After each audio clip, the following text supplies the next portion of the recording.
नमस्कार मित्रों, मेरे मेहरबान दोस्तों, हाँसी की आवाज़ पर मैं राजीव बंसल फिर आपसे मुखातिब हूँ एक ऐसी शख्सियत से। वो आज है हमारे साथ एडवोकेट धर्मवीर रतेरिया। एडवोकेट इनकी एक पहचान है, लेकिन आप मंडल अध्यक्ष हैं बीजेपी के और कई ऐसी संस्थाओं से आपका जुड़ाव है, सामाजिक संस्थाओं से। लोक हित मंच एक जो सांस्कृतिक कार्यक्रम आयोजित करती है, एक बहुत बड़ा मंच देती है कलाकारों के, उसके भी आप अध्यक्ष हैं। आइए इनसे सीधे सीधे रूबरू होते हैं। और धर्मवीर जी, सबसे पहले तो हाँसी की आवाज़ पर आने पर आपका अनेकों अनेक अभिनंदन है। आज पहली मर्तबा आपसे गुफ्तगू हो रही है और हमसे रूबरू हो रहे हैं।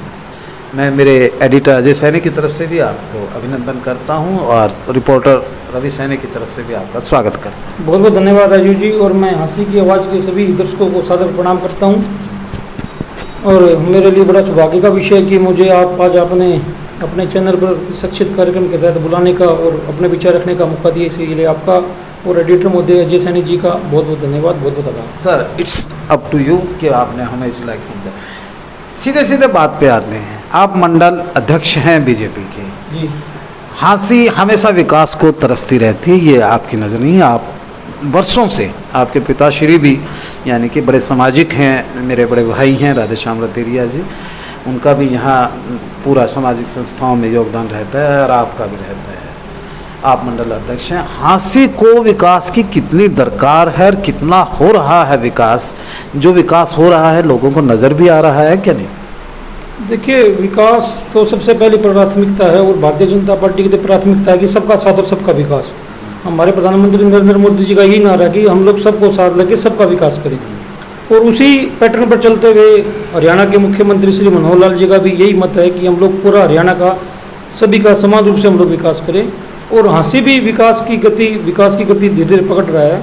और हमारे विधायक हैं विनोद गाना जी, वो भी निरंतर रूप से प्रयासरत है कि हम लोग हाँसी को विकास की नई ऊंचाई पर लेकर जाए। ये एक ऐतिहासिक शहर है। जब कोई बाहर से यहाँ व्यक्ति आए तो उसको लगे कि वास्तव में हम लोग एक ऐसे शहर में जा रहे हैं, एक ऐसे क्षेत्र में जा रहे हैं जो इतिहास में जिसने अपनी अमिट छाप छोड़ी है।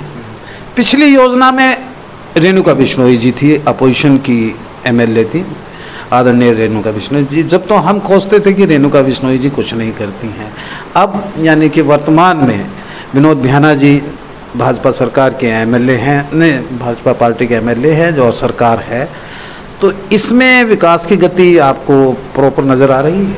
देखिए, विकास की गति चल रही है। जैसे ही सरकार बनी, सरकार के बाद सरकार को थोड़ा सा सेटल होने में समय भी लगता है। नई सरकार बनी, गठबंधन की सरकार बनी, और उसके बाद तुरंत एक कोरोना का समय आ गया। उसने भी हमारा 3, 4, 5 महीने का जो कीमती समय था उसको उसने ले लिया, क्योंकि उस दौरान कोई ज़्यादा काम नहीं कर सकते थे, ज़्यादा कुछ चीज़ें नहीं कर सकते थे। लेकिन मैं समझता हूँ कि धीरे धीरे हम लोग विकास की पटरी की तरफ जा रहे हैं। और निश्चित रूप से ही आप देखेंगे कि हम लोग जो छोटी छोटी समस्याएं हैं वो सारी शहर की समस्याएं दूर होंगी और हाँसी विकास की ओर आगे बढ़ेगा। आप नॉमिनेटेड पार्षद भी हैं और संगठन से जुड़े हुए हैं, बीजेपी के मंडल अध्यक्ष भी हैं, जो पूरी यानी कि बीजेपी की इकाई को चलाते हैं यहाँ पर। मैं समझ नहीं पा रहा कि विकास हो रहा है, हमें भी दिखाई दे रहा है, जो धरातल पे होना चाहिए वो विकास आप करवा रहे हैं। लेकिन एक चिरकाल से जहाँ आपका निवास स्थान भी है, पिछली योजना में बनी एक सड़क काली देवी की एक साइड की, इस बार वैसी की वैसी पड़ी है, क्रांति चौक वैसा पड़ा है। ये कब तक पूरा होगा? इस पे कोई वर्कआउट होगा क्या? क्योंकि मैं एज ए पार्षद क्वेश्चन पुट कर रहा हूँ। देखिए राजीव जी, बिल्कुल निश्चित रूप से आपका प्रश्न बड़ा ही वाजिब और बड़ा ही अच्छा प्रश्न है। मेरा निवास भी वही है, मेरा प्रतिष्ठान भी वही है, मेरा रोड वही है, मेरी पहचान वही है कि मैं कहीं कोई मेरा पता लिखा जाता तो श्री काली देवी रोड ही लिखा जाता है। और एक मेरा रोड ना हो के पूरे शहर का भी रोड है, क्योंकि शहर का सबसे प्राचीन और सबसे प्रतिष्ठित मंदिर माँ काली देवी का मंदिर उस रोड पे स्थित है और उन्हीं के नाम से वो रोड भी है। उस रोड के लिए निरंतर हम लोग प्रयास करें कि इस रोड को हम लोग बनाएं। एक तरफ का रोड पूरा कंप्लीट हो भी चुका है। दूसरे तरफ के रोड में थोड़ी सी समस्या क्या थी कि उस रोड में पब्लिक हेल्थ की तरफ से डिस्पोजल की लाइन डालनी थी, लेकिन लॉकडाउन की वजह से वो काम हट गया, कुछ एस्टिमेट्स उसके अटक गए। तो मैंने विधायक जी से उस बारे में अनुरोध किया, तो उन्होंने एडिशनल चीफ सेक्रेटरी जो हरियाणा सरकार के हैं पब्लिक हेल्थ के, उनको इन्होंने मेल लिखी। तो उन्होंने हरियाणा के चीफ इंजीनियर को हाँसी भी भेजा और उन्होंने सारे मौक़ों का मुआयना भी किया और उनको एस्टिमेट तैयार करके उन्होंने ऊपर भेज दिया। लेकिन मीनवाइल हमने कहा कि उसमें 3-4 महीने का समय लग सकता है। तो पिछले शनिवार को भी विधायक जी ने रेस्ट हाउस में बैठक बुलाई थी, जिसमें माननीय एसडीएम महोदय भी थे, हिसार से जो B&R के सुपरिटेंडिंग इंजीनियर SC भी थे और नगर परिषद के EO भी थे और सभी मुख्य अधिकारी उसमें उपस्थित थे। तो उसमें बात ये निकल कर आई, क्योंकि पब्लिक हेल्थ को 3-4 महीने का समय लग सकता है, लेकिन हम लोग 3-4 महीने रोड का डिले नहीं कर सकते, इसलिए नगर परिषद को जिम्मेवारी दी गई कि वो डिस्पोजल की जो लाइन है वो इस रोड पे वो डाले। तो उन्होंने 1 सितंबर की अपनी डेट निश्चित की कि 1 सितंबर को हम लोग उस पर काम शुरू कर देंगे। लेकिन ये जो मैं बात कर रहा हूँ ये कर रहा हूँ क्रांतिकारी चौक से लेकर जीन चौक तक की। उसमें दूसरा विषय आता कि क्रांतिकारी चौक से लेकर कालदेवी मंदिर तक की रोड की बात है। तो उसमें कहा कि पब्लिक हेल्थ अपनी सारी लाइन को चेक कर ले, कोई सीवर का कोई टुकड़ा ऐसा तो नहीं है जो खराब है, कोई चेंज करना हो, अगर कोई चेंज करना है तो उसको चेंज कर ले, नहीं तो 1 हफ्ते के अंदर अंदर उस रोड का निर्माण करें। चलो ये रही बात, आपने बिल्कुल विस्तार से बताई। अब आते हैं सीधे सीधे मुद्दे की बात। जी, चेयरमैन का चुनाव, नगर परिषद का यानी कि चेयरमैन, बड़ा जब MCs बनते हैं तो हॉर्स ट्रेडिंग के आरोप लगते हैं कि भी खरीद फरोख्त के भी आरोप लगते हैं। लेकिन इस बार सुना जा रहा है कि अनुशंसा जारी हुई नहीं हुई, ये ज़्यादा आपको मालूम होगा, कि चेयरमैन के डायरेक्ट चुनाव होने जा रहे हैं। आप नॉमिनेटेड पार्षद हैं, कई संस्थाओं से जुड़े हैं, लोकहित मंच से जुड़े हैं, भारतीय जनता पार्टी के मंडल अध्यक्ष हैं। आप कितना दावा रखते हैं चेयरमैन के लिए न डायरेक्ट चुनाव में? देखिए हम लोग तो पार्टी के अनुशासित सिपाही हैं। पार्टी का जैसा आदेश होगा, पार्टी कहेगी कि चुनाव आपको लड़ना है तो निश्चित रूप से हम लोग चुनाव लड़ेंगे। पार्टी कहेगी कि आपको चुनाव नहीं लड़ना है तो हम लोग चुनाव नहीं लड़ेंगे। पार्टी कहेगी हमने इसको टिकट दिया तो निश्चित रूप से उसको हम पूरी मदद तन मन धन से उसको सपोर्ट करके उसको जिताने का कार्य करेंगे। हमारा तो विषय एक ही है कि यहाँ से कमल का फूल इस चुनाव में विजयी हो, ताकि हम लोग शहर के विकास की गति को और ज़्यादा बढ़ा सकें। एक व्यक्तिगत रूप से पूछ रहा हूँ, आप एडवोकेट भी हैं, चेयरमैन का सीधा चुनाव होना ज़्यादा अच्छा है या MCs से? निश्चित रूप से जनता की मांग है कि जो चुनाव है वो डायरेक्ट होना चाहिए और उसके अपने फ़ायदे भी हैं, कुछ नुकसान भी हो सकते हैं, लेकिन निश्चित रूप से मैं मानता हूँ कि इसके अपने फ़ायदे हैं।